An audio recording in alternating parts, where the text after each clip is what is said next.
Greetings, journeymen and journeywomen. We're back. Trip number 6 is coming right down the pipe here, and I'm gonna try to talk as fast as I can here and get this intro out of the way because we got another long one on our hands here. So I just got to talk fast and get this out of the way as soon as I can. So, how do I start? So I was actually not going to do this trip episode because when I looked at all the notes that I had prepared for it and all the stuff and listened to the recording that I had done, this is the first trip that I actually recorded on my iPhone in the moment, the entire trip. And I was all dictating in the moment what was going on.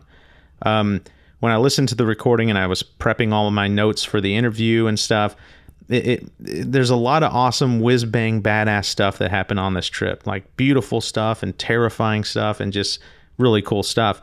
But in terms of pushing the plot along of, my trajectory of my journey, keep in mind, I still have 2 other journeys. I know where the end point is, right? And so I know what the central themes of everything and the trajectory is. So this trip was almost like a filler. It was kind of like a punctuation mark, an extension, if you will, of trip number 5. It added some more critical information of from that trip. But, so I almost didn't do it. I didn't do the interview or the episode. And so, but something happened to me a couple days ago that smacked me in the face, and it was like, you got to do it. The friggin' message here is very important, and you got to do it. And so here we go. I'm doing it, and it's badass, y'all. Don't get me wrong. Don't let me fool you about it doesn't push the plot along. This is like freaking Die Hard cliffhanger, this is some badass whiz bang kind of stuff, awesome stuff. So I guess that's all I need to tell you, aside from there's a segment towards the end where in this episode I really get deep into what the god, goddess, angel, or whatever you want to call it looks like. Then I got so detailed on that I decided, man, it's too much to have up front, so I put it at the end. So, this episode seems longer than it actually is because of that. I have like a 20-minute segment at the end describing God. And so if you don't want to hear that, just don't worry about it. Otherwise, let's strap in and let's get going with trip number 6.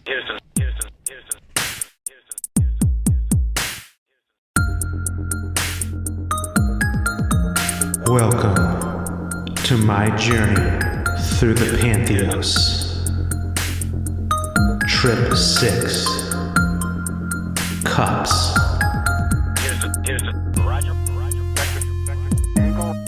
Yeah, you heard that right. Just cups. We're still looking at it. I was strolling on the moon one day. Roger roll, Discovery. So right after trip number 5, I basically knew that there was more questions that needed to be answered. Like there really isn't much in the way of a prelude as to why I went, and had another trip. Okay, it was basically I need more questions answered. Period. And at that point, I had done my last bit of ayahuasca. I had ran out of ayahuasca, and I had procured more mushrooms.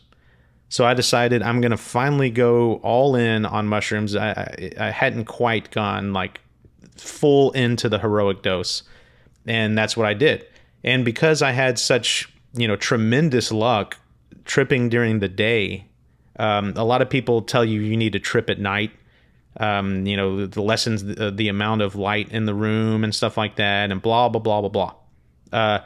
Y'all, I had the most mind-blowing, crazy, amazing trip of my life in trip number 5 in the daylight, basically. In the middle of the day. It was like noon. Okay.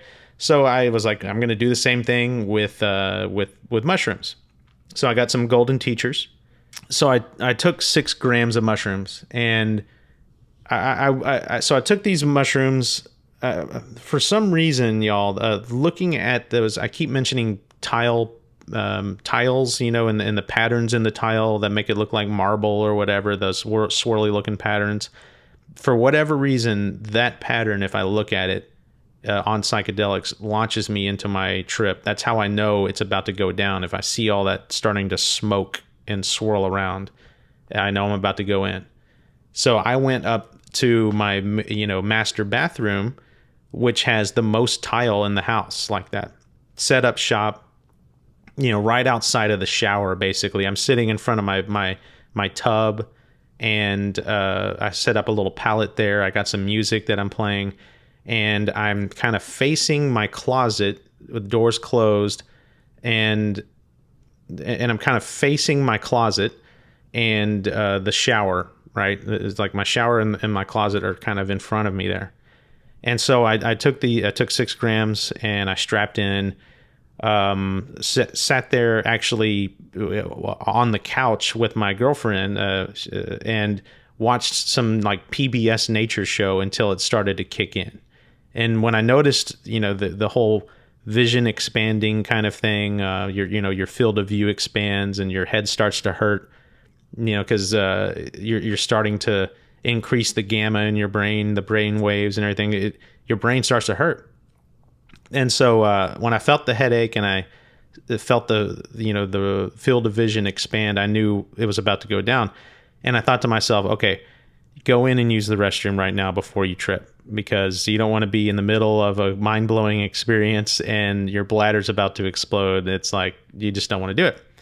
So I run into the restroom real fast, and as I'm, using the restroom, I noticed that, and this is, by the way, this is something that I have seen on all of my trips. I just didn't remember to describe it. There's actually quite a bit of instances where I accidentally leave stuff out. This is one of those things that I've seen on every trip, but for whatever reason, I'm calling it out now. But I saw what amounted to contour lines. And what I mean by that is, have you ever looked at a map, a topographical map or whatever, topography, where it's trying to show you how tall a mountain is or whatever, or how deep a valley is, and how they do it is with these little contour lines on the map that represent the steepness of, the terrain or whatever. So I basically saw that on pretty much everything that I was looking at was these contour lines, and they weren't just static. They were kind of flowing and moving. And on those lines, there's what looks like little stars that are kind of twinkling. And then sometimes you get a little swirl in there, like a little whirlpool that is very colorful and bright and shimmery, but they're moving and they're flowing. And, that started to pop up in the restroom, and I was like, oh, things are about to get crazy. And of course, with that came that whole shimmery fabric that I mentioned in trip number 5. The room it was like getting coated in that fabric. And so when I knew it was time to leave the restroom, well, first of all, I was done using the restroom, but those contour lines started to kind of, as they were flowing, they started to converge and channel and flow out of the restroom. And it was kind of like an arrow that was pointing me out of the restroom and saying, like, get the hell out of there and go into the main master bathroom, part. And so I was like, okay, no problem. Zipped up, flushed the toilet, get out there. And I push play on my music. I sit down, getting ready to get ramped up into this. I had put together a playlist of, beautiful music that I thought was going to really help me on my my journey. And because a lot of times music can play in with the synesthesia that you experience on psychedelics, and it changes the landscape. And when the music changes, your perspective changes, and like stuff, it's beautiful. So had this playlist going, and there's a lot of Corinne Bailey Rae on that playlist, because I find her music to be some of the most beautiful music you'll ever hear in your entire life. If you don't know who Corinne Bailey is, I implore you, go out and download an album called The Sea. Listen, look up the story behind that album, and then read the lyrics and listen to the songs. It'll change your life. So I, playing this music, and, lo and behold, everything starts to get more intense. Those contour lines, that were flowing everywhere. They were flowing throughout the room, and they were starting to converge all in this central point, basically on the shower mat right outside of my shower. And so the contour lines start to converge, and they form a little ball, basically about the size of a volleyball or so.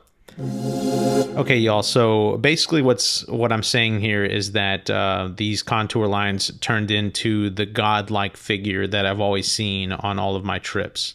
Now, I go into extreme detail of explaining what this thing exactly looked like, because I got a very, very clear and vivid image and vision of what it was, and got to stand up and like walk around and investigate it.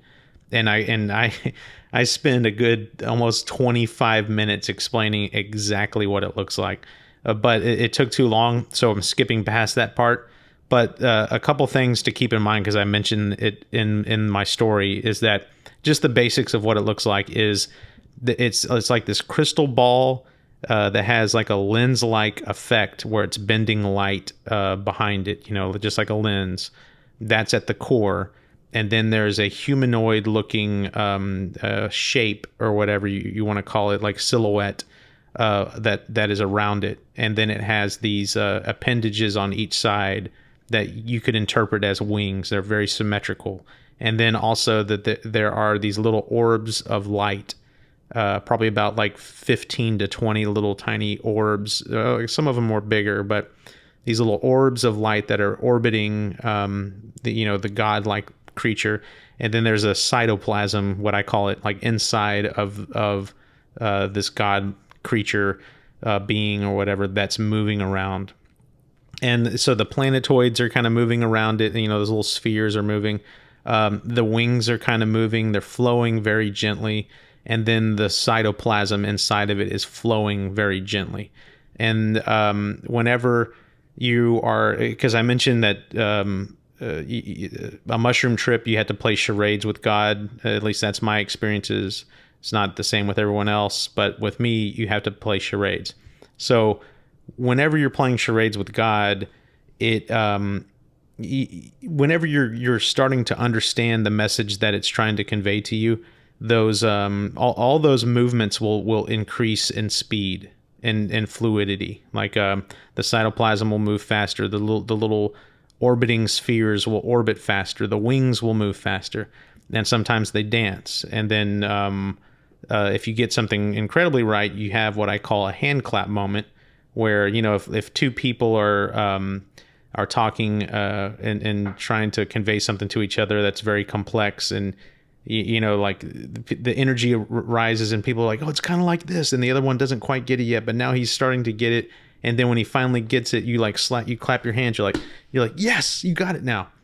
So I had some moments like that, and God's hand clap moments, y'all, are unbelievable. Like launch you out of your body. Like, you get hit with a shock wave of like gravity waves and a pulse of energy.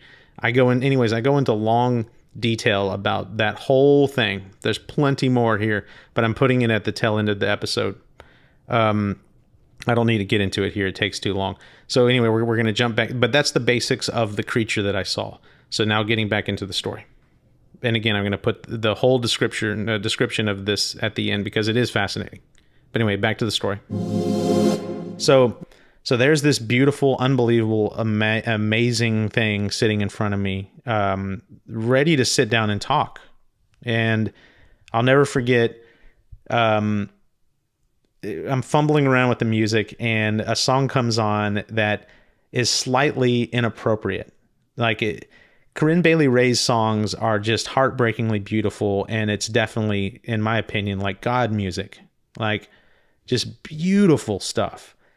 But there is one song called Closer that is slightly sexual, and her stuff isn't really sexual at all. But if you were to pick out any song out of Corinne Bailey Rae's canon, this is the only slightly sexual song that she has. And I'm not about to go play a sexual song in front of God, right? And so I'm all fumbling with the with my iPhone, trying to Like I was like, and I remember like looking at God and like looking at my phone and being like, I'm sorry, let me just get to another song here. And I look God in the face and I go, I'm sorry, I just want the music to be right. And there was this moment. It was awesome. It was just great where God looked at me as if to say, like, really? And I really, you know, I instantly recognized my folly. I'm just like, I'm sitting there talking to the creator of the universe, and I'm over here worried about the music selection. But that was the most ridiculous thing you can say to God. I'm worried about the music. It's trying to show me these amazing things. I'm over here. I'm over here like, I want the music to be right.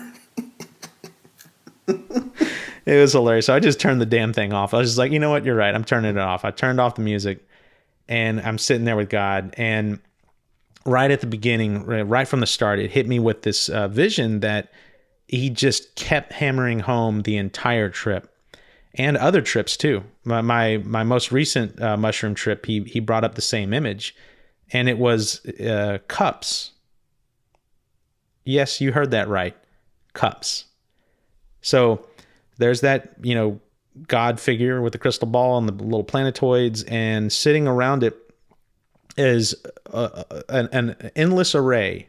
Now, it didn't start off with all the cups around it.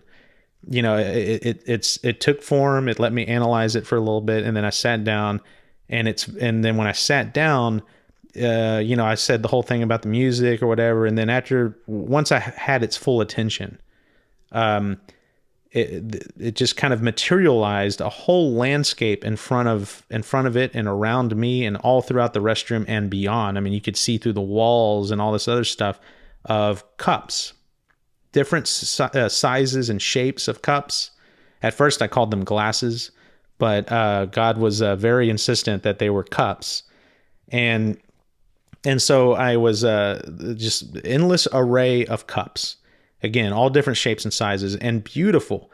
It was like this fluorescent pink and blue kind of flowing into each other, like an uninterrupted flow of, you know, it's pink and then it slowly turns into blue and iridescent, beautiful and translucent still, right? And different sizes and shapes, like I mentioned. And then in between each of the cups, there's like some space, right? Because, you know, you can see the floor basically, you know, in the middle between the cups. And each one of those spaces was filled with this like godlike face. I think a lot of people, if you were to go and look online and type in DMT space or whatever, you're going to see these columns, and they have these faces on those columns. And those faces are what I saw in between all of the cups. And so God just kept hammering home the cups, right? And I couldn't figure out what it was trying to tell me. And I just thought it was something cool that it was showing me, just like, hey, look, you know, this is some cool stuff and blah, blah, blah. And I was kind of like trying to get past it. I was like, okay, those cups are beautiful, blah, blah, blah. But the more I tried to brush it off, the more, you know, the cups got bigger and brighter and more in my face. So it keeps showing me those glasses. So you don't want to move away from that. We want to focus on that. Okay. And so I was like, okay, what, you really want me to pay attention to the cups? What's the big deal about the cups? And again, it can't tell me. It can only like suggest stuff. And so I started thinking about, okay, what is it about cups in my life that means something? And there was, my ex-wife had a bunch of cups over my house and stuff, a bunch of glasses, and they were like Christmas glasses or whatever. And me and my girlfriend, we threw them away. It's like we never really used them, and we threw them away. Well, my ex like called me or texted me rather, and said that she wanted them back. And I'm like, shit, we threw them away, yada, yada, yada. And so I was thinking to myself, okay, well, is God trying to tell me that these cups, like her cups, are important? And maybe that this is a segue, like a bridge into maybe a reconciliation between her and I, or something like that. Like I could use the cups as a conversation starter for trying to make everything better between her and I. And it could have meant that, like I said, there was these causal fractals, right? Fractal patterns. You could find a billion things about your life that involve cups, and they probably are all part of the central theme of what it was trying to tell me. And that's not what it was trying to tell me. I think if I was God, I'd be like, yeah, well, okay, sure. That's a good point too. And that's part of it. Right. But that's not what I'm trying to tell you altogether. Right? There was a deeper message there. And I eventually landed on, it wasn't that I landed on it. It was that I got a thought like implanted, like thrust into my brain. And I know that kind of contradicts what I said earlier of you can't have a conversation. You're playing more charades on mushrooms. I don't know how to reconcile this either, y'all, but I do know that is how it's like for me anyway.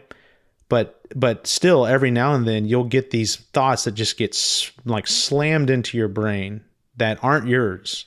And sometimes you'll even say stuff that you can't control your mouth. And to me, it's like God speaking for me. And then other times, and this is really the first instance of it on this trip, is other times God will basically take control of your body while you're playing charades and make you do something that you're then like, oh, okay, that's what you mean. And your body is doing the action and you're seeing yourself. You can't control your hand moving and your hand's doing something. And you're like, oh, it's blah, blah, blah. Anyway, so what was I getting at here? Oh, cups. So the point that it was trying to make to me was that we are all cups, and that we can, our cups are never quite full. There's always more room for something to be poured in, right? And we basically, it's like, what do you fill your cup with that defines who you are in life. Like, are you filling your cup up with good or bad? And furthermore, are you filling other people's cups up with good or bad? I mean, that's kind of what life is all about in a sense. And by the way, it all starts with you. You have to have the right balance. And when I say the right balance, I mean, obviously you want your cup to be full, filled to the brim and overflowing with goodness, right? But we all are sinners, right? We have a streak in us, whatever you want to call it. I mean, we're all people. And so there is a mix of both good and bad. So the question then became, okay, I understand that we are all cups, right? And we got to fill up our cups with goodness. And the question then became like, okay, how do I fill these cups up with goodness? And God told me that there is no answer to that question. Like, you have to come up with your own answer. And it's not through words, it's through actions. That's one of the things that God kept hammering home during this session was the concept of words and thoughts and actions. Like, our words are thoughts. And, but all that doesn't mean anything compared to actions. Like, you can talk about being a good person all day long and all of the good things you're capable of and all the good things you've done and all the good things that you plan to do. It's like, okay, what are you doing right now? And that's what it was saying. It's like, it's not through words, it's through actions. And there's no answer. You just do it. Words are not sufficient. You just do it. And it really was, not answering my question. And so I said, there's this little inside joke with me that there's only two words that I can mimic in a Russian accent. And that's the word happy and the word plus. No, happy and please, right? So I asked it, I said plus. And then there was like a little bit more of the inside joke that I'm not going to get into because it takes too long to explain. But God and I basically had a little laugh together. He doesn't remember his name. It's very funny. But again, the question still remained: how do I fill these cups up with goodness? And when we came back after that little laugh, I didn't realize that I wasn't asking it how, but I was instead saying how. I know that sounds weird. Like I was merely saying the first word of the sentence and then being clouded by my own thoughts. And, but when I came back and I said how again, it was more declarative rather than a question. And I finished the rest of my sentence. It became this sentence. I said, I'll never forget it because it was as if God came in and took over my vocal cords and mouth and tongue and spoke this for me. How you fill those cups up with goodness is your life. How you fill those cups up with goodness is your life. And saying those words surprised me in two ways. First, again, like I had no control over what I was saying. Something else, God, came in and hijacked my vocal cords and made me speak that. So just at face value, that was surprising. But secondly, and most importantly, the message floored me. And not only was it, one of the most beautiful messages that I've ever heard, but also it was a message that was brimming with meaning. So let's unpack the meaning. How you fill those cups up with goodness is your life. Okay, so first of all, that's an awkward sentence. If you just saw that sentence without context, it wouldn't make much sense. Okay. Furthermore, I don't think that sentence structure is correct at all. Okay, but when you really think about it, it's perfect, like freaking perfect, and it's a total God move too. Like when I say God move, what I mean is that it's equal parts vague and specific, like open to interpretation of the person in question. So again, let's unpack it here. There are two highly profound meanings of that sentence. First, since God has been, buttering me up so far with the concept of words, are not important, but rather it's the thoughts and actions that are.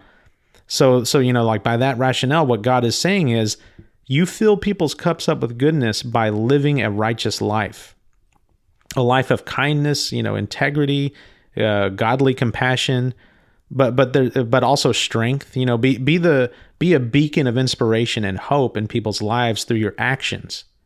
And being, like pure being, like be the light that, illuminates others and can spark the light within them, fill their cups up with goodness with your life, basically. And so that's a beautiful message. But there's another meaning in that sentence that I actually find even deeper, like a more vague yet a more inspirational meaning. How you fill those cups up with goodness is your life also means that you should never stop trying to fill cups with goodness, nor should you ever stop analyzing what is good and right so that you can always do the right thing, basically. And those actions, even if they are, seemingly impossible tasks, I mean, after all, you can't fill everyone's cup in the entire world with goodness. Even if you could, it's just, not just once and done kind of thing. You have to continue filling everyone's cup constantly without end. But regardless of that, unattainable nature, it's the best and most rewarding, mission that one could have in life for anyone involved. It should be your life. It is quite possibly the only unachievable, impractical, and hopeless goal that I would ever 10,000% recommend to someone. And not just to anyone, but everyone. Make it your life's pursuit to fill the cups of everyone you encounter with goodness. What's bad about that? Tell me what's bad about that. And so that's why when I said that sentence, it was so impactful for me, because I instantly knew both of those meanings the second I said it. And when I made that correlation, I knew I had got it right and the meaning of it right because God started dancing. Oh, it's happy now. God's happy. It's dancing now. Is really happy that I made that connection. And that begs the question, what does God dancing look like? So first of all, it's always in motion, as I mentioned before. the little planetoids moving around and the cytoplasm and everything. Like there's a constant flow. So when God is being normal, like just sitting there or showing you something, all of that is like a slow but persistent fluid motion. But when he's happy, that motion across the spectrum becomes faster, more rhythmic, lilty, balletic, if you want to call it that, and overall like more hypnotic. But you also get an overall increase in like luminosity, a slight color change. That changed from bluish to green and then pink. And you definitely picked up on like a happy motion and color, like changing there. And another thing that was amazing was seeing like little pulses of light emanating from that crystal ball in the center of it, but also from the orbiting spheres. And then the last amazing thing was, seeing like these human-like arms materializing. So it was like wings before, but those like 3D magic eye pictures that you look through and you can see like a shape. It was kind of that same concept with all of a sudden these arms appearing. And, through the wings, these arms appearing, and they were extended out to the sides, palms up and elbows bent about like a 45-degree angle, and then moving back and forth to a rhythm. And it's crazy because there were another set of arms that were, neatly folded in front of it and resting in its lap. And so I could easily see how someone could, look at this and think, oh, it's like Vishnu. Anyway, it was dancing, and it was clear that I had gotten the message right. So on and so forth, yada, yada, yada. So right after that, there was this moment of silence. Basically, I had to kind of encapsulate everything and take it all in. And of course, God and I had this dance party, essentially. I mean, I don't remember if I danced too, but I definitely was sitting there and having a great moment with God. It was beautiful. It was beautiful. And, that kind of lasted for a little bit, maybe a couple minutes. And then I sat back and kind of he was still showing me cups. And right about that time, the concept of friendship entered my head. And God started reminding me of people in my life who were, either noticeably or quietly struggling that I'm friends with. And it mentioned both friends and family, by the way. But it honed in on a particular friend of mine who was noticeably struggling. And it's a friend that I had kind of lost touch with over the years, I guess you would call it. And, not so much lost touch with, but more like it's a lopsided friendship, a friendship in which, it seemed like I was doing all of the work in trying to stay relevant and in touch with the other person. And that person wasn't really lifting a finger. Some people, if they're struggling a lot, they just shut themselves off from the rest of the world, even their best friends and family. And God was basically telling me that I need to start, an open and honest path of communication and break down walls with this person. And also just remember that just because someone doesn't initiate conversation or communication doesn't mean that they're not a true friend. And this person, true friend, okay, going through some hard times, and it's okay, And so the right about this time, though, is when something quite amazing happened. And this is an example, one of the first where it actually spilled over and erupted into reality of something superseding and going past just a psychedelic trip. And it's and entering into the realm of reality, like real reality, like objective reality. And it's because right when it mentioned friends, and it sunk home that this person that we had become estranged over time, or whatever you want to call it, is still a dear friend, and I should give them the benefit of the doubt and still consider them a loving friend. Right as that point was hitting home, the freaking theme song for the show Friends echoed through the house and into the bathroom. So I'm gonna play the actual audio of it actually happening. Now here's the thing, though: the noise gate on an iPhone, like basically the static that you hear, it's basically the audio gain turned up all the way, and it's a hiss. It's like shh, right? Now the sound from Friends playing in the background was so faint that it's barely louder than the noise gate on the natural noise gate on an iPhone. So you can barely hear it. Now, I could have pulled a very clever editing trick where I just splice in, I record like the Friends theme song separately and splice it in and make it sound, but that would be pulling the wool over your eyes, and I'm not going to do that. So I'm just going to crank up the volume as loud as I can, and you'll hear something that sounds like music. I swear to you, I swear to God that it is the Friends theme song. You're just going to have to trust me on this. It happened. And it also happened about 4 or 5 other times, during this trip, but I'm not going to turn it up every time because it's kind of grating on the ears. But here it is.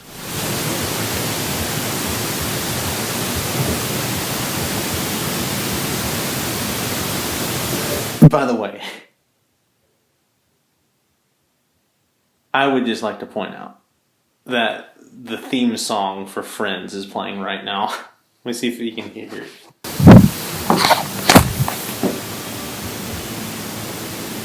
It was right at the end there. And I'm talking, it perfectly coincided with that friend-related, message that was delivered and that realization of it. So my girlfriend, while she's monitoring me on the security camera, y'all, was quietly or trying to quietly watch the show Friends. She's a fan of the show Friends, so she was like, not going to sit there and watch for 4 hours while I'm tripping or whatever. She's just kind of, has the monitor over there and then is quietly trying to watch Friends. But here's the thing, it's not quite quiet enough. Some sound was echoing through and coming into the restroom there. And it perfectly coincided with that message. And it didn't happen once. It happened about 4 or 5 times, maybe even 10 times throughout the course of the trip, where I would get a realization from God, and it would the theme song for Friends, or the audience would start laughing and clapping and stuff right at the end of a beautiful, poignant message that God had delivered. It was quite creepy, y'all. It amazing, because that stuff is real. It's really happening. And I understand that synesthesia with the psychedelics, you can hear something and that gets incorporated visually into your experience. I don't know how it all works, but it apparently works. Some kind of science shit. But it is true. But how do you also incorporate that sound into someone talking, like God talking to you and delivering a message? So it's not just visual, but it's conceptual and philosophical and abstract thought, all culminating in the moment with the visual and an audio experience happening in real life 2 rooms over, all coinciding right there in the moment. That happened about 5 or 6 times on the trip. And it wasn't that you heard the laugh track and the music all the time. Most of the time you didn't hear it. The only times you did hear it, something coincided in the moment that was beautiful and poignant and germane and to the subject matter at hand. It was unbelievable.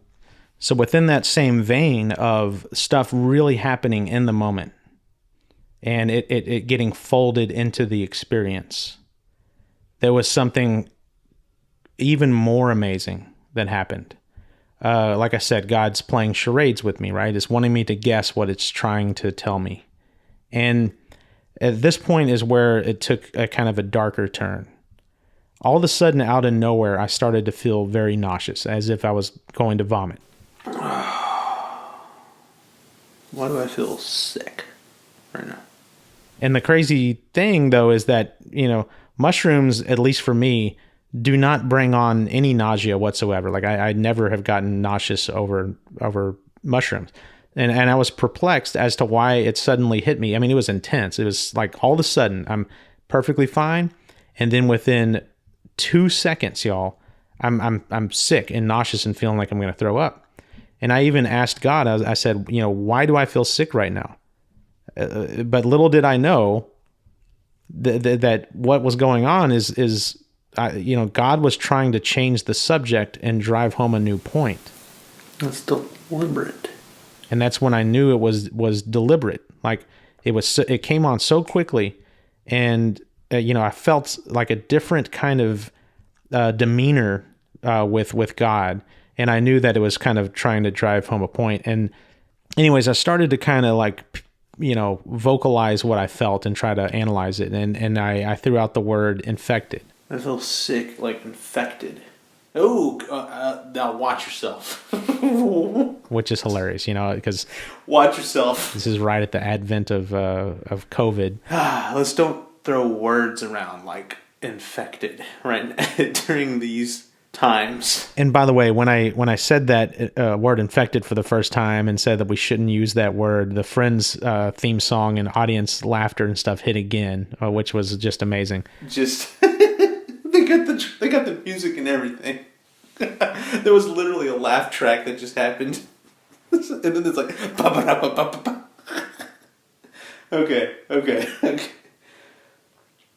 Anyways, let's don't use words like infected. But it did.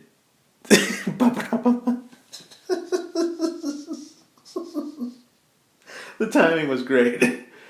That was great. I said, I feel infected.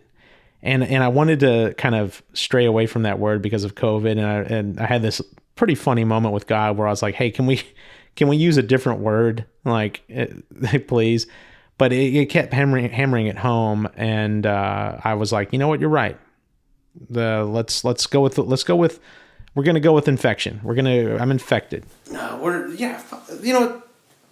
You're right. Let's go with it. 2020. Let's go with it. Infected. And so I understood that we were infected with some kind of sickness. Or infected with a sickness that makes us pour wickedness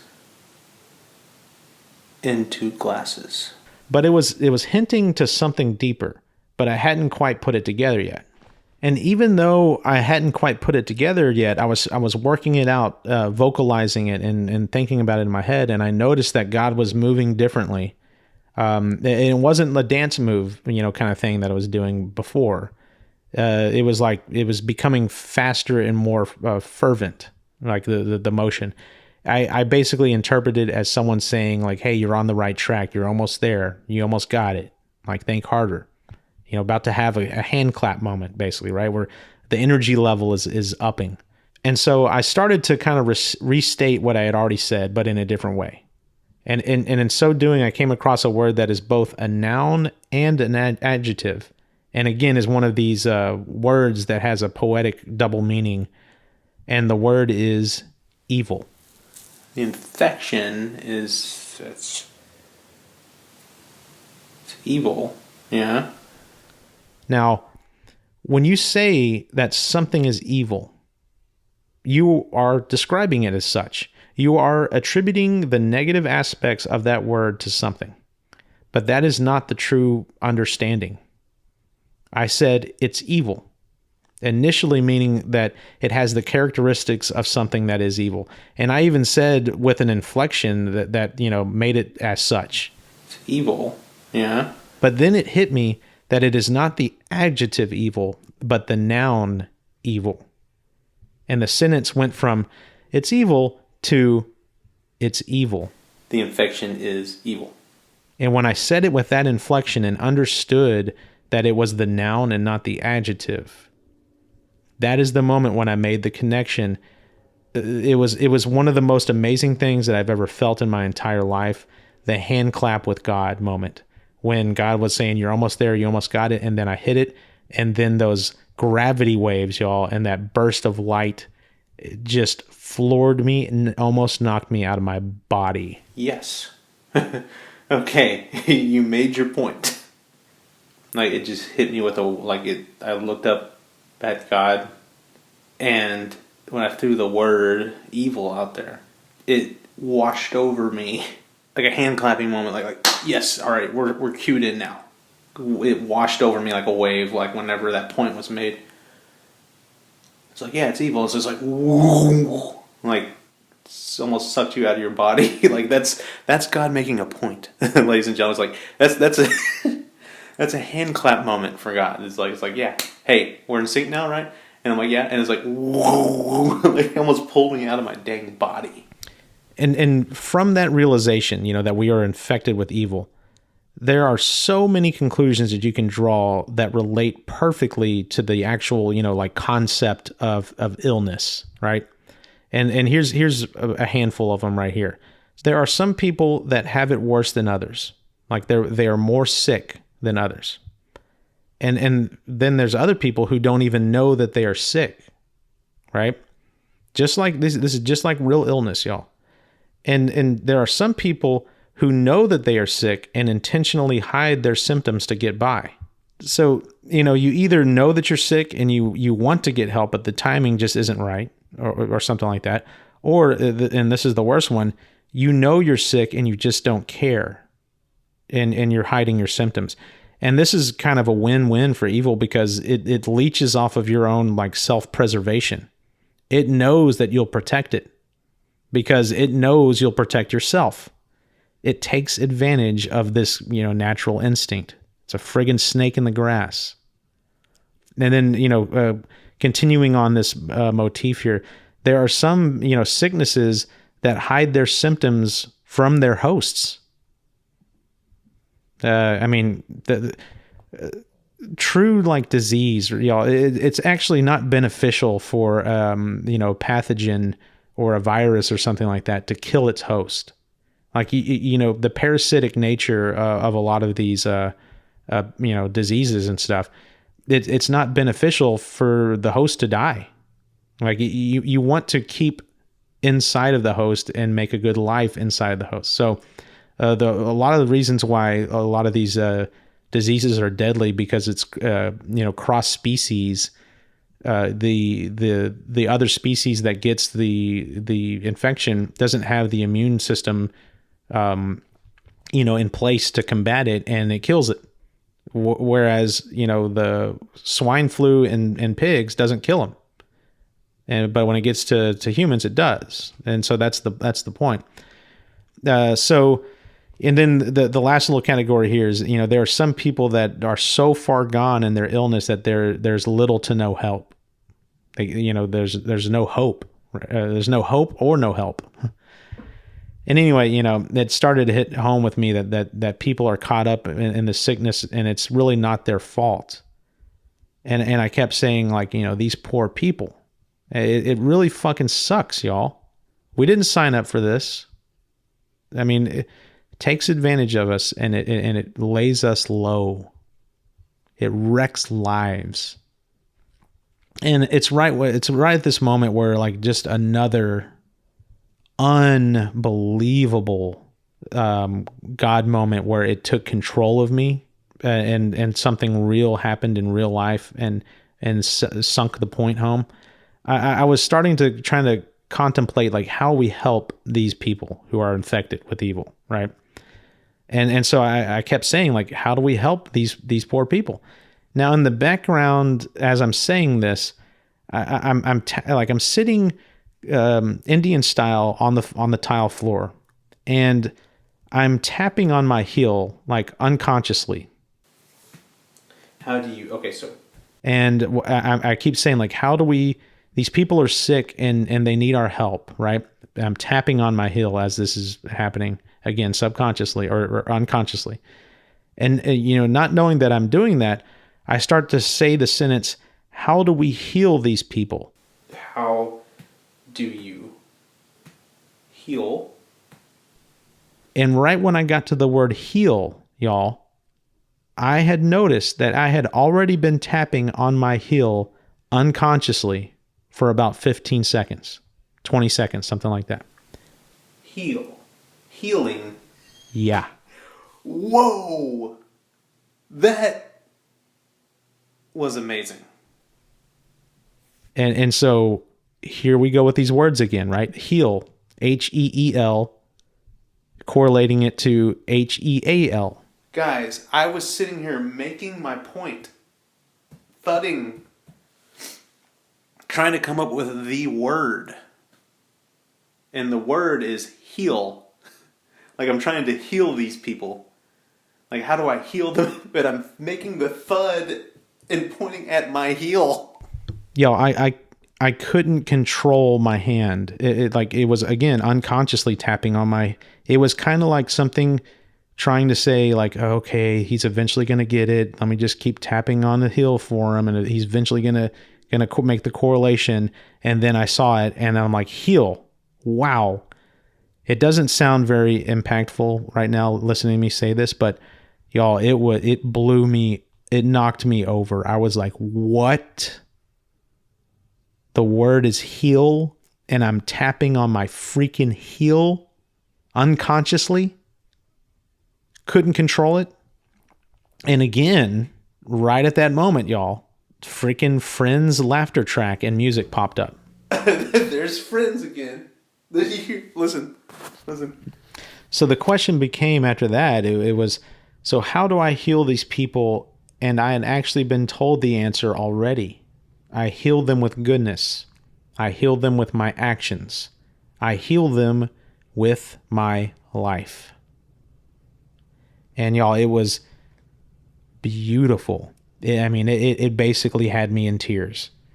I say basically because I this is one of the few trips where I didn't sob uncontrollably. I teared up in that moment. I didn't sob.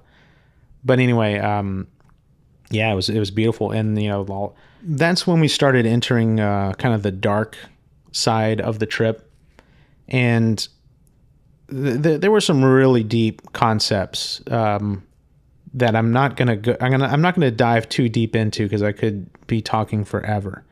But one of the bigger concepts that came out of the next part of the trip was the concept of the parasitic nature of evil. Like God, I made all these correlations with evil being a sickness, right? And so first it was like, in trip number 5, it was like these tiny little vulnerabilities that we have as humans, and they're like little channels for evil to snake its way in. And then this trip was saying like, okay, the once it's in, it becomes like a sickness, an infection that we become sick with. But it wasn't done with that point. Another thing about an infection is that it's contagious. Well, not all infections are contagious, but it was hammering home that it was an infectious, contagious infection, right? And not only that, but it pointed out the parasitic nature in the sense that, y'all, there is some parasites out there that are highly sophisticated. I'm talking incredibly sophisticated. It's like a parasite. One of those zombie parasites. And they have an end goal in sight. And the end goal is basically to get the big fish. Like it'll use other organisms as hosts in order to target another organism, a bigger organism, an organism in which it can thrive more and propagate more. An example of this, there's a roundworm. I forget the name of it. I'll look it up later and mention it in another episode or some shit. Blah, blah, blah. I'm not going to do it now.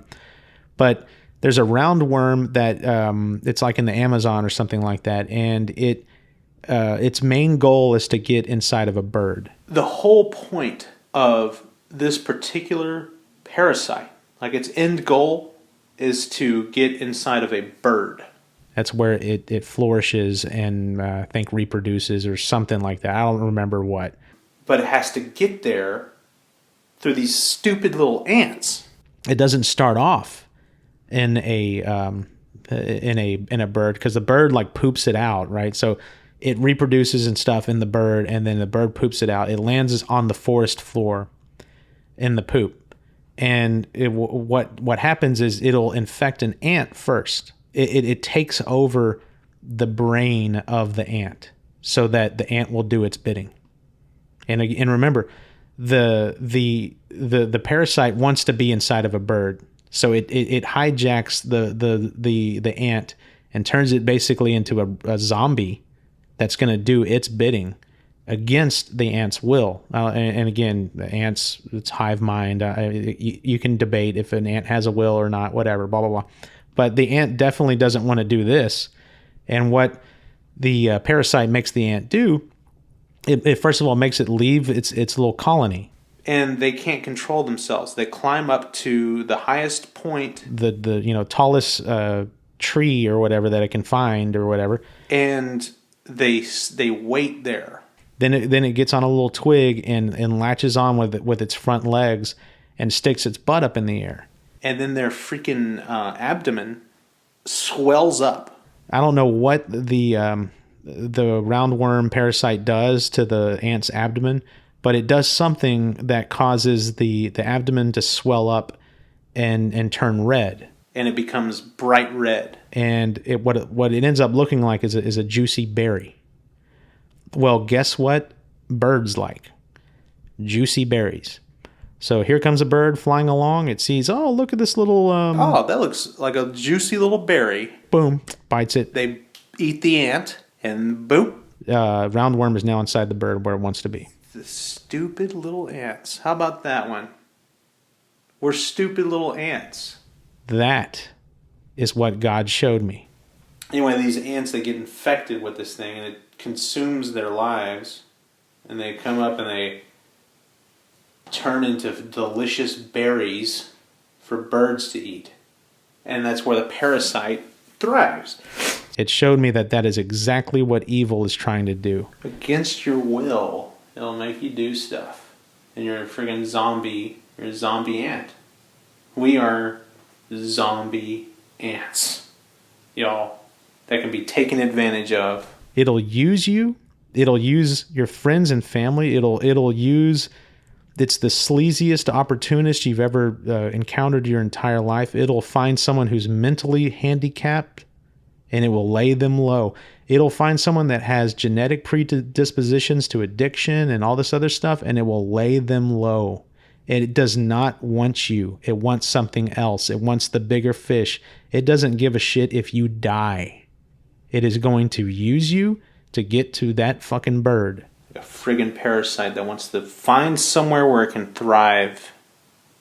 And it's using us as hosts, temporary hosts, to spread the infection.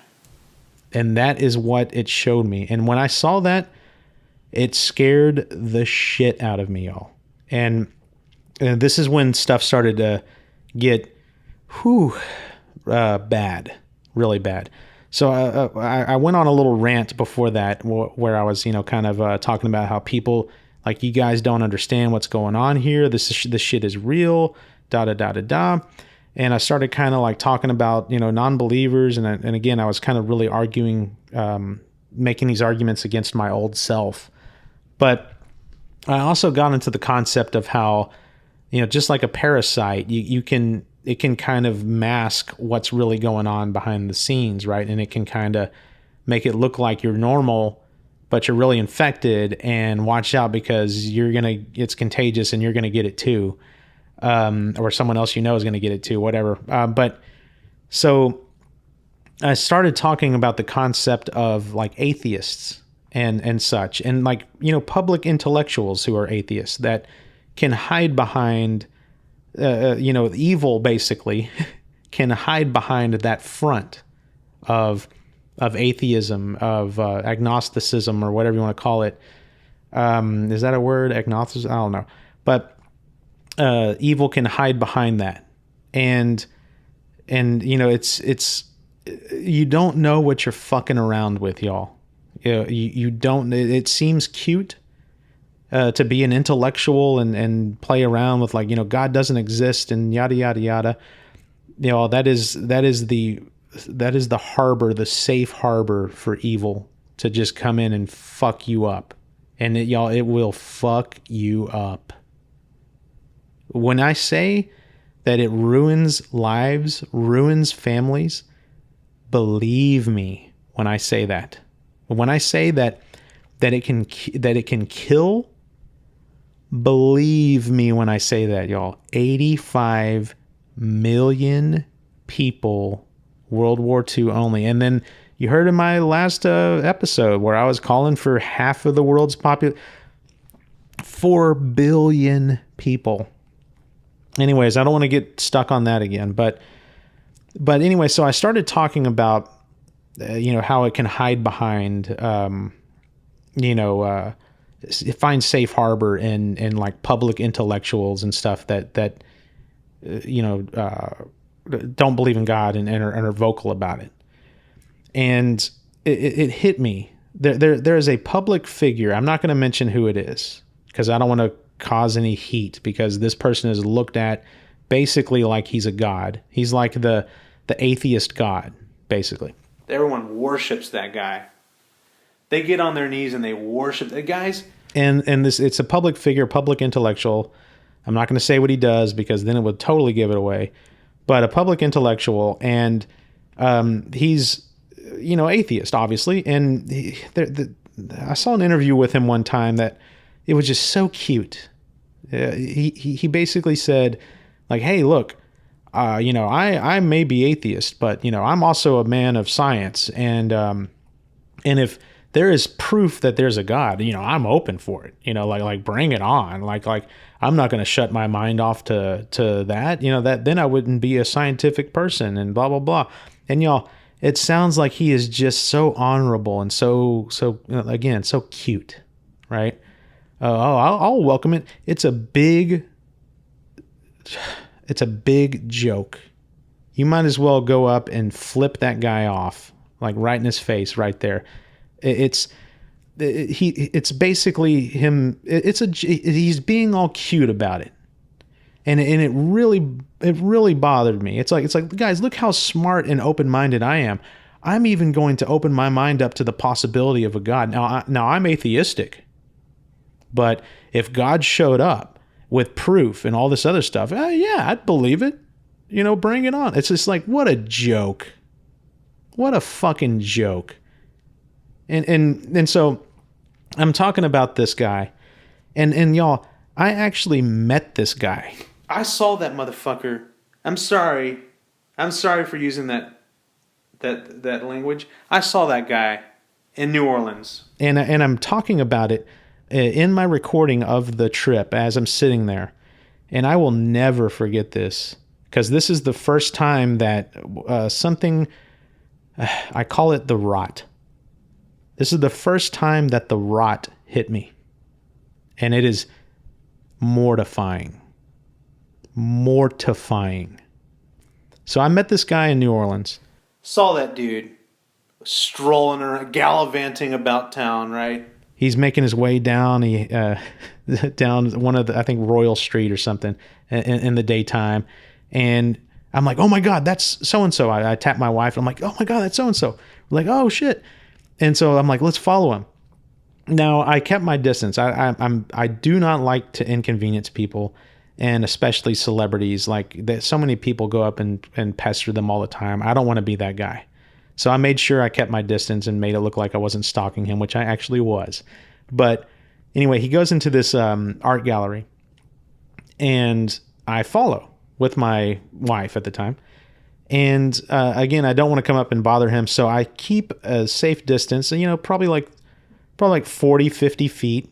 And I get out my phone, and a lot of iPhone users don't know this, but if you put it on camera mode and you if you push the volume up button, it'll take a picture. So, I took what I call like a ninja pic. I kind of put my camera on my hip and was acting like I was looking at a painting, and like took a couple pictures of him from about 50 feet away. I think maybe at one point it got maybe 20 feet or something, but I wasn't like, getting all up in his grill and stuff. And so anyway, so I took these pictures. I didn't want to pester him. I kind of sequestered myself off to the side, and he started to leave. And by the way, he has a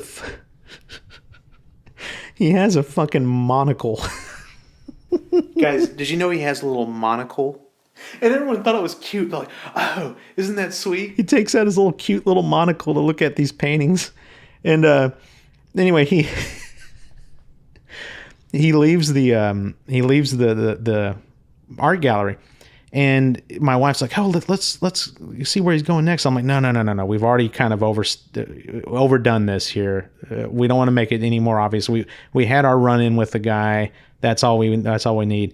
And so he leaves the building, and we are standing right at the window as he leaves. He crosses right in front of us, and he passes right in front of me, and he looks at me through the window. And the look of scorn that was on his face, he looked at me, and his soul looked directly down into my soul. I looked into that guy's fucking soul that day. And his eyes basically said, you go fuck yourself and you go straight to hell. Guys, I had never been mean mugged so bad in my entire life, ever. And I didn't really do a damn thing, guys. I did not pester him. I kept a safe, annoying distance from him. He didn't make any kind of eye contact or any kind of like scoffing or anything like that while I was in the art gallery. It was when he left. He looked directly in my eyes for about 10 seconds as he passed by, and he basically with his eyes, like I said, told me, you go straight to hell. And guys, here's what happened. When I was talking about this incident in the trip, because I was talking about it, I'm going to splice in some of the audio. As I'm speaking about this man's character, I started to rot from the inside out. Like, me and my ex-wife, we weren't obviously ex at the time. But, am I missing part of my truth? And when I say that, I mean, I could feel death inside of me erupting from not erupting is not the right word. It was creeping up from my stomach into my throat and starting to rot out my teeth. And I felt teeth falling from my mouth. And as I'm talking, you can hear my mouth. I start talking like this, and I'm trying to keep my sanity because I feel like it's about to get really bad, and it did. Anyway. God. Anyway, so, hey, infection, right? Keep me focused here. Keep me focused. Anyway. Whew. Cups. Keep me focused. Beauty.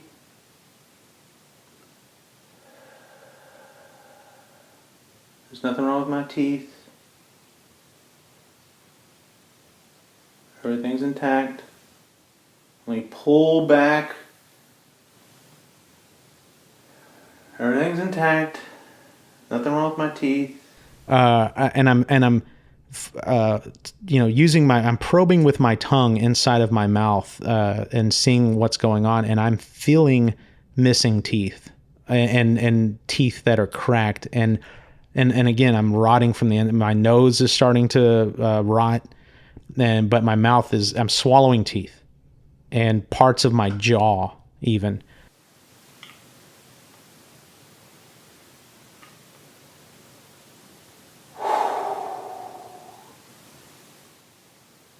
Everything's intact. Yep. Everything's still functional. I'm not missing teeth. We're looking at lights. Yeah. Anyways, so I'm pulling back from that. This stuff is no joke, y'all. Like, this shit is no joke. I gotta remove myself from... And I start freaking out. I call for I yell for my girlfriend to come help me. Hey, babe. Layla. Can you do me a favor? Pretty please. Look in my mouth. Ew. And tell me if everything looks okay. Like, all my teeth are there? Yes. I haven't swallowed any teeth. What? No, let me see. Like, I fear that I've cracked my teeth.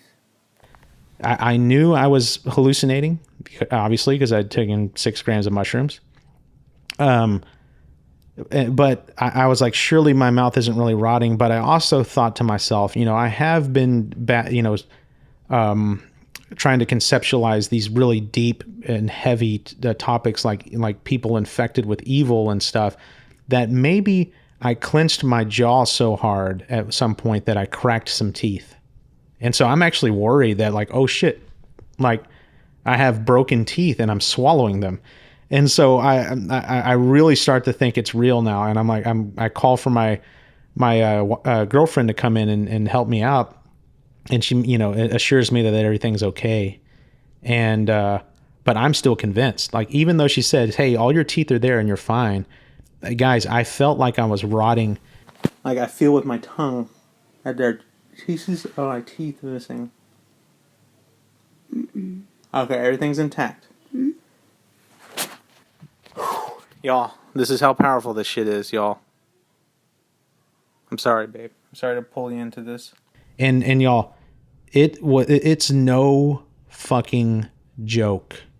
Like, it's not just like, oh, I felt like I was rotting. It's just a minor inconvenience. It was like death is consuming you from the inside out. And not only death, fucked up evil death. Like, I'm talking like everything nasty and disgusting about rot. I mean, go stick your face in the decomposing belly of a bloated human corpse that has been sitting out in the sun for a couple days. You get the idea, okay? It was fucked up. Oh my gosh, baby. My teeth are okay. I didn't swallow, but they're not broken, they're shattered. No, what were you doing to them? It was really, really, really not cool. Babe. I They're chewing on them? felt the how evil,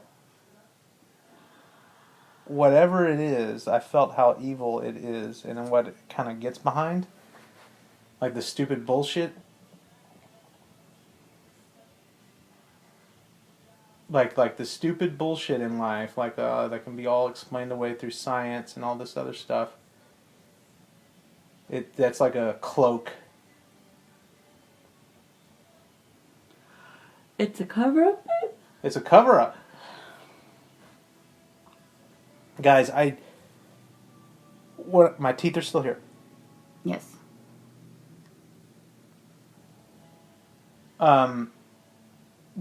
When I was talking about him specifically, and I was trying to describe his character, Yes. I felt like my teeth were rotting out and that I had swallowed them.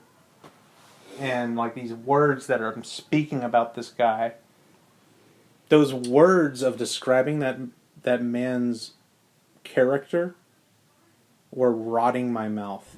And it was terrifying. And if I would have let it go, it would have killed me. Okay? But I have these diversionary tactics that, I found that if I keep talking, I can talk my way into a state of normalcy and just kind of, ignore it. If you give it fuel, it'll consume you. So I didn't give it fuel. And so I basically laid there with my girlfriend, like, took me out of the restroom, and we laid down in the bed, and I basically begged her to stay with me for as long as she could until I pulled out of it. And there were a couple more times, y'all, where the rot got back to me and started, like, I had pulled myself out, and then all of a sudden I mentioned something about evil again, and then it starts to rot me from the inside out again. It was fucking terrifying. I still legitimately think that there's a piece of my tooth missing. May need to go in for some dental work. Y'all, I gotta stop. It's I need to come down from this. I'm still convinced. I think that there are pieces of my mouth missing. Y'all. Please. Please. Yeah, please.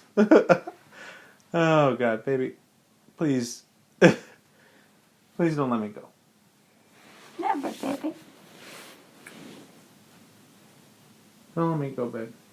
Never, baby. And my beautiful, loving girlfriend, one of the most godly people, unintentionally godly too. It's like she's not trying to be godly, y'all.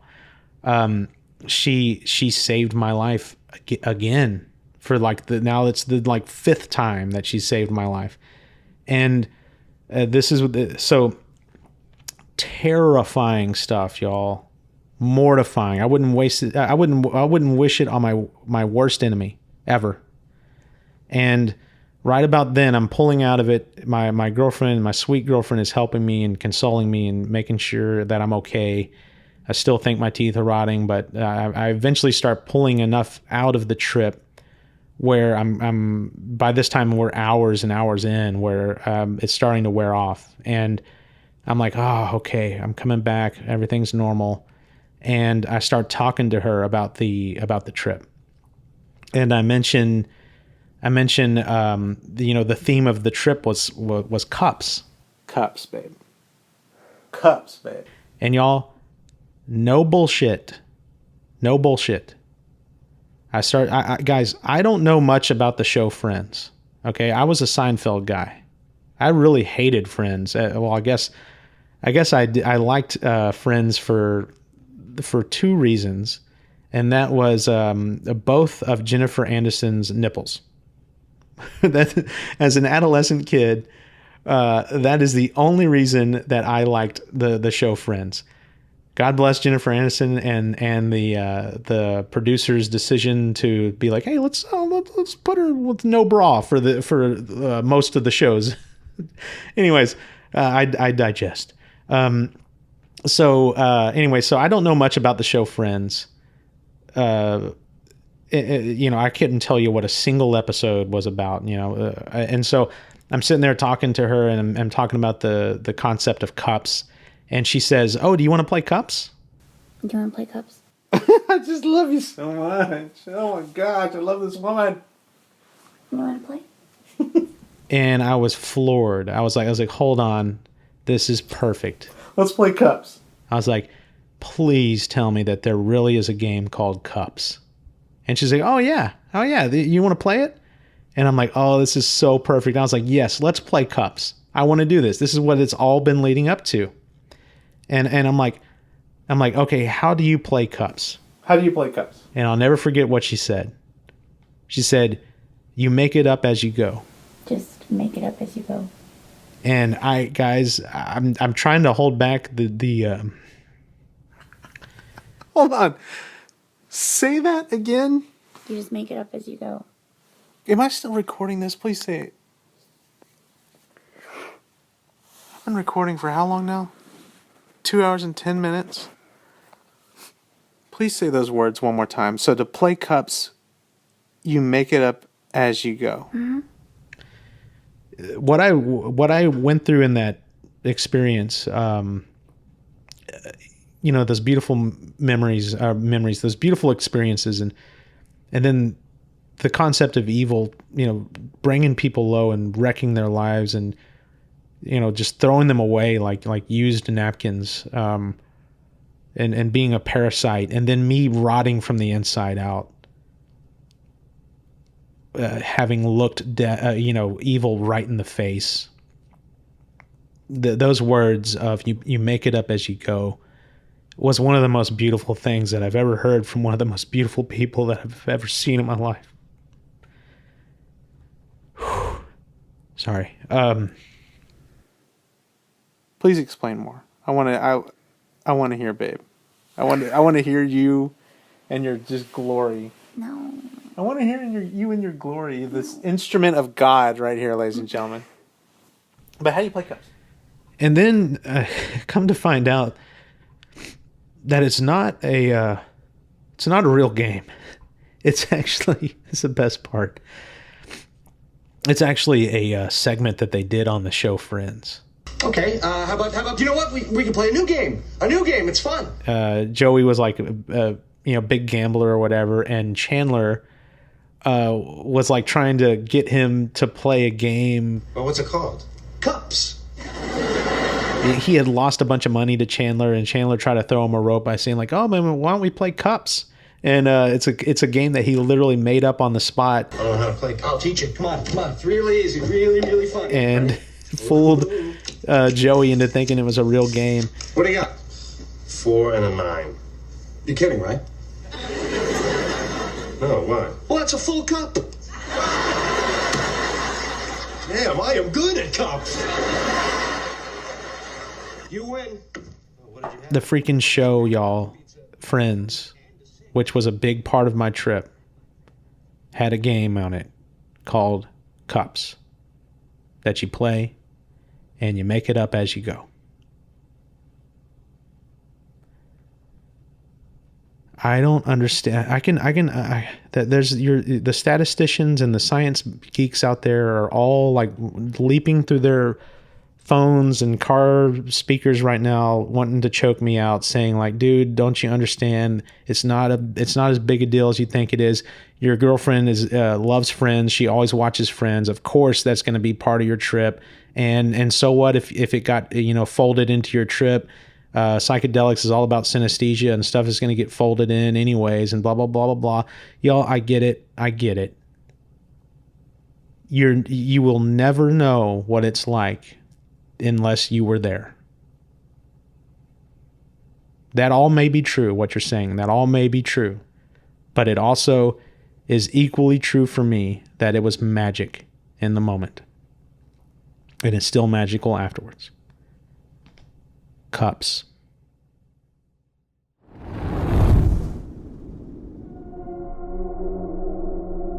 So there you have it, everybody. That is trip number 6 right there. Cups. Pretty intense stuff. I mean, maybe not as drop you off the cliff intense as trip number 5, but there was some deep, heavy stuff in that one. And it really introduced a couple of topics that are going to be prevalent in later trips. First and foremost, what I call the rot. That will make its ugly appearance several more times. One of those times being an all-consuming, I can't even describe how freaking messed up it was, y'all. So just so you know, I mean, I kind of departed from the sound effects and music aspect on this trip episode. I'm sorry, for those of you who really like that stuff, I'm going to continue to do it on the next trip episodes. I just really wanted to get this trip episode out there for y'all, because it takes me a long time to edit that stuff. So it is what it is. And yeah, that's really all I got to say. There are 2 more trip episodes coming your way, and they'll be coming soon, hopefully, knock on wood. But yeah, just get ready. They are crazy. You thought all the stuff that has happened so far has been crazy. Just get freaking ready. So that's it. Now I'm gonna close out this episode with the part that I had cut out from earlier, where I describe what the angel god like being looks like in incredibly vivid detail. If you don't want to hear that mumbo jumbo, feel free to turn off the episode now. But if you're interested and you want to hear like a very, very like detailed description of what that angel goddess god thing looked like, please enjoy the next 10 minutes. I don't remember how long I talk about it, but please enjoy the next segment here on that, and let me know what you think. And otherwise, I'll see y'all on the next trip episode coming up soon. Bye-bye. And so the contour lines start to converge, and they form a little ball, basically about the size of a volleyball or so. And this ball, it basically looks like a magnifying glass. Yeah, I mean, that's the only way I can. It's like a glass orb that is bending light behind it. It looks like a lens. Okay, and at first I didn't think too much about it. Right, I'm just like, oh, that's cool, that's pretty. But then, of course, around that orb began to form basically a humanoid-looking creature. Creature's not the right word. Being, an entity, right? So you started to see the translucent, and again, still kind of rainbow shimmery kind of fabric on it or whatever. But you began to see this outline of a humanoid-looking entity, and you couldn't quite see details though. It was like what looked like almost you can equate it to like a shadow, right? But you can't see someone's eyes or nose or whatever in a shadow. You just see the shadow. So it was like a silhouette, but a beautiful shimmery silhouette, and again translucent with that crystal ball looking magnifying glass in the middle. And then slowly but surely it more of it started to materialize in front of my face, and then you started noticing that same like kind of wing like appendages on both sides that are perfectly symmetrical. And I can see how someone could look at that and see wings. I could see how someone could look at that and see multiple arms, like Vishnu or whatever. But to me, it was just like a symmetrical wing-like appendage that you could say was multiple appendages if you wanted to. And then the other thing that was striking about it this time, this time I really got a good look at it. A lot of times on my trips, I don't get quite a good recollection of what I saw. I do know that the being is humanoid in figure, generally speaking, but sometimes it can be a geometric shape, and in a geometric shape that I can't explain to you. Like I could not draw it. And that's why when you hear me talk about in trip number 5, I was like, I don't know what I saw. I can't tell you what I saw.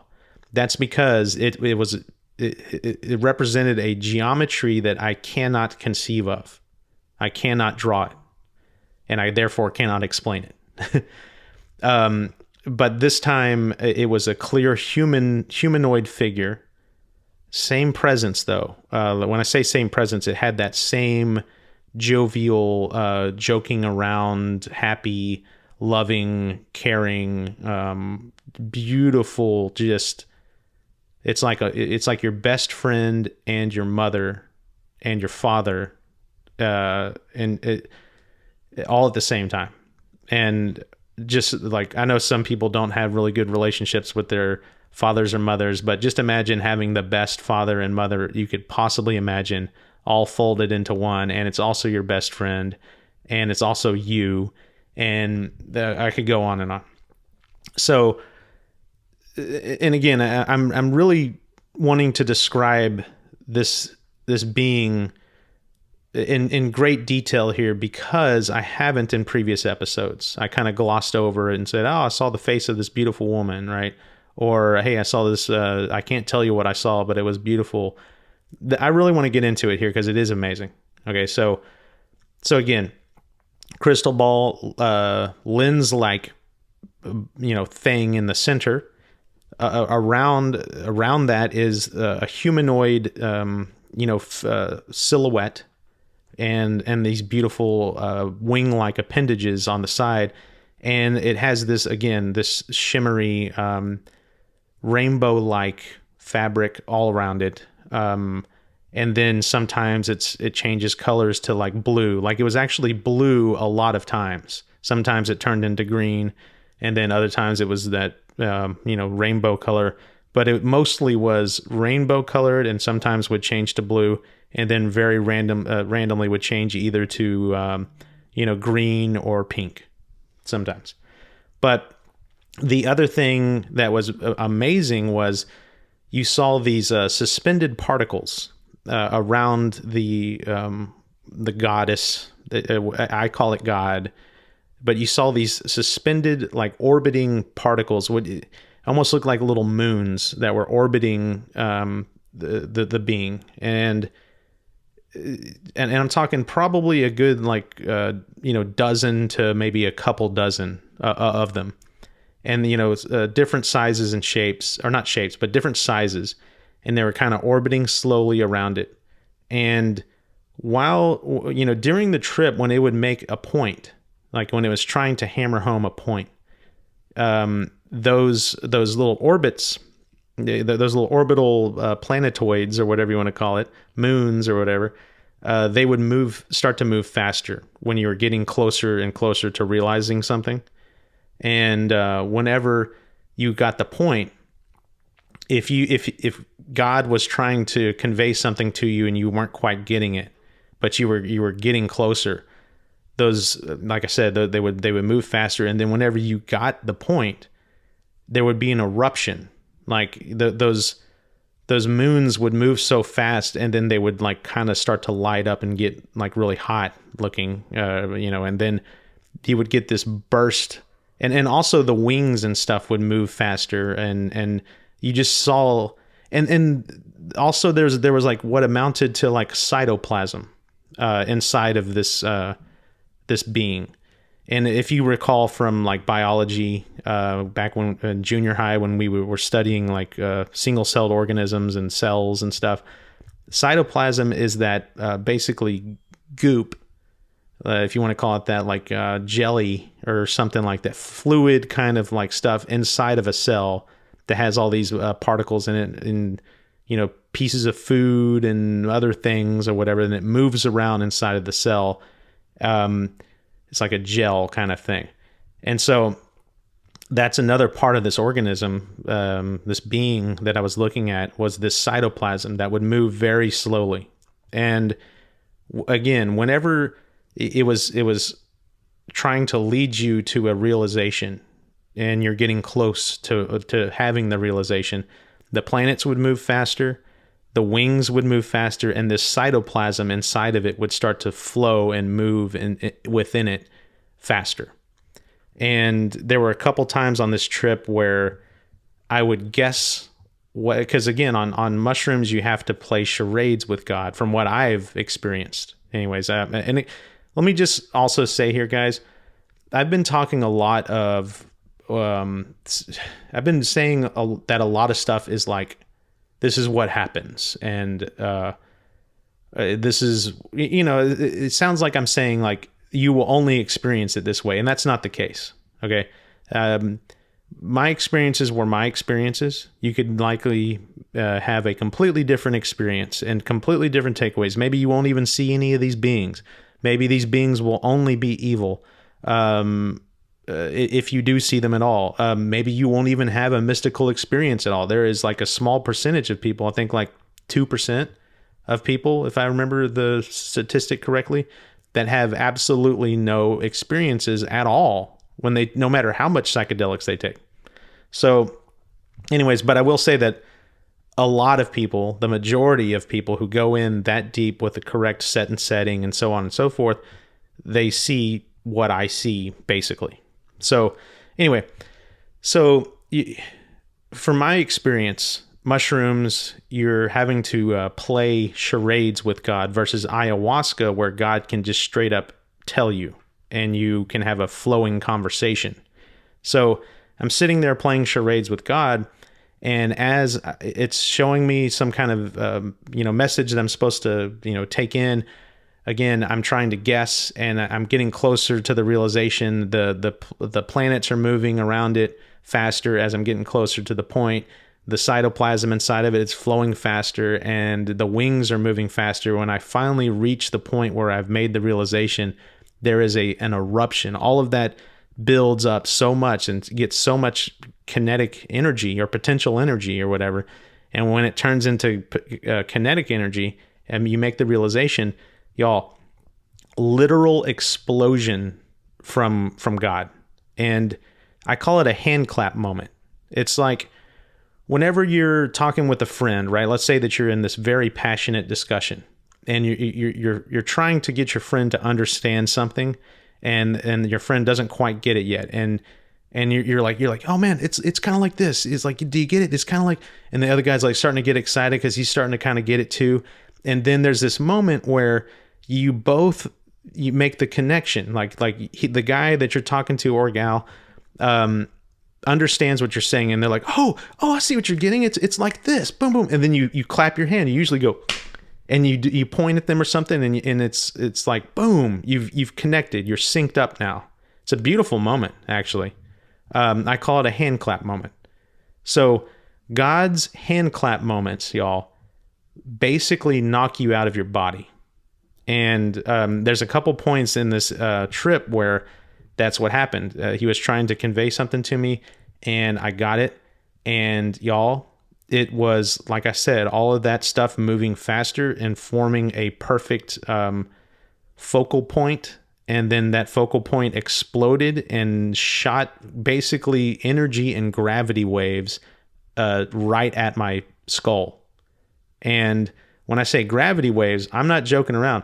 You could see space and time, or you can't see time warp, but you can see space. Well, I guess space-time is, anyways, blah, blah, blah. I don't want to get into the science of it, but you could see space warp behind what amounted to a giant energy wave focused and pointed at my skull. When I realized something, it was just like, whoa. And when it hit me, it damn near knocked me out of my body. Like, my consciousness left my skull for a second and then rebounded back into my skull. It was, I don't think I need to tell you how amazing and terrifying that is. A hand clap moment with God can knock you out of your fucking body, y'all.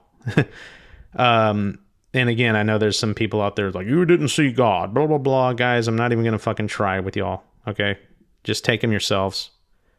Take psychedelics yourselves. Go in as deep as I did. Because I know some of you are like, well, I took them before, blah, blah, blah. Well, guess what? You probably took them at a party and you were trying to get messed up.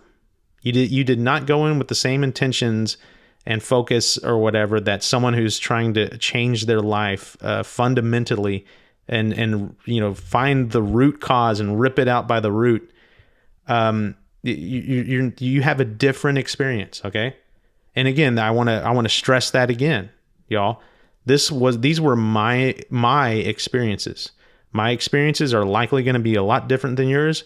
So even if you go in with the same intention of wanting to change your life for the better and finding the root cause and so on and so forth, you likely will not have the same experience. So don't, get upset with me or any of the people that have conducted research and posted stuff online and said this is what you're likely going to experience. Don't get mad at us. We're all different, and nobody knows truly what the hell is going on in the psychedelic world, y'all.